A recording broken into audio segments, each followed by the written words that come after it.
Ganyan. Tapos lagyan na natin ng kanyang bolt.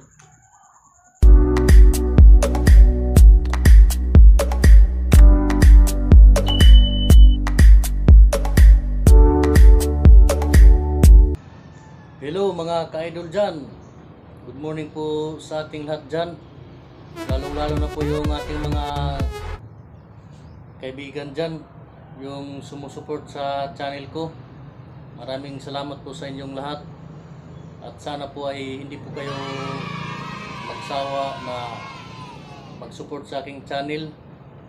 At gusto ko rin pasalamatan yung tumulong sa channel ko. This vlog ay gusto ko lang po i-share sa inyo, lalong-lalo na sa mga baguhang mga motovlogger natin ngayon, kagaya ko, yung medyo hindi pa sanay kung paano mag-install ng GoPro sa ating full face helmet. So ngayon ay i-share ko po sa inyo. Siyempre, unang-una ay mayroon po tayong full face helmet. Saka pangalawa ay mayroon din tayong chin bracket, ang tawag nito. Sa Shopee ko ito in-order. So ayun guys, ito hihilain lang natin ito para siya lalong humigpit. Tapos kung nakikita nyo yung lock, ipindutin lang natin to para siya malak.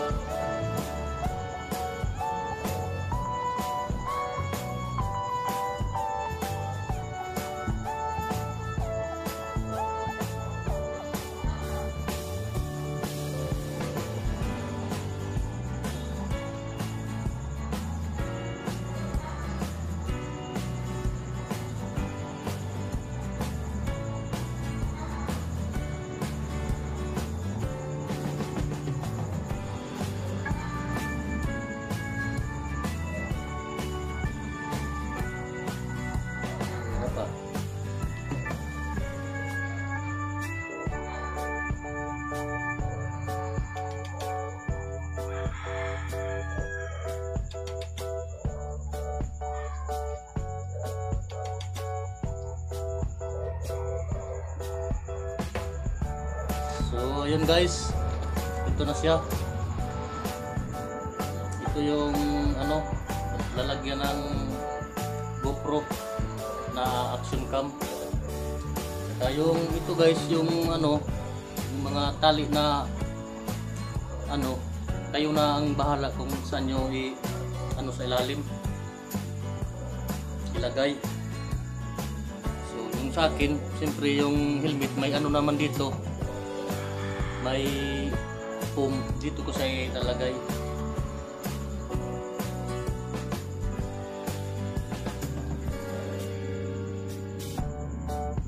So ayun, na-install na natin yung chin bracket nya.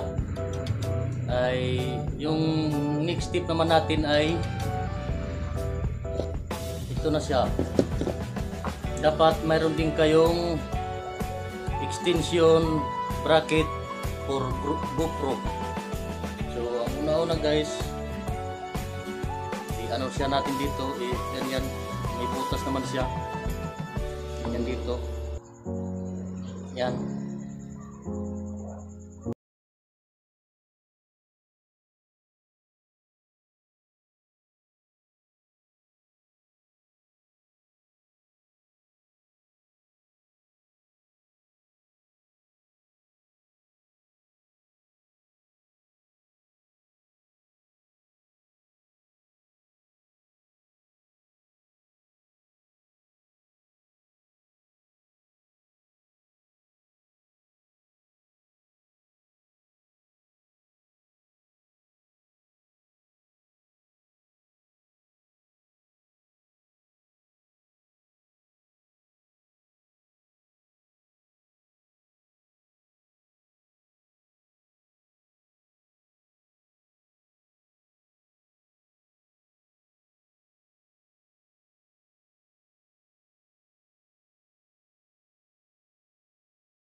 cellphone mo, lagyan mo rin lang ng ng headset para mayroon siyang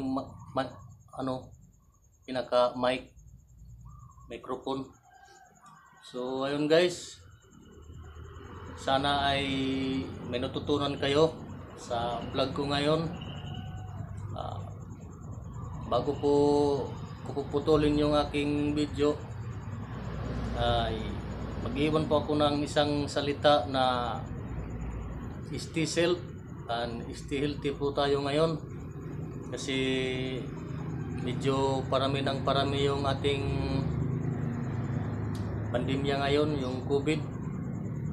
So ayun guys, salamat sa panood nyo sa aking vlog ngayon, at sana naman po ay makatulong po ito sa inyo, lalong lalo na sa mga baguhang nagmumotovlog. So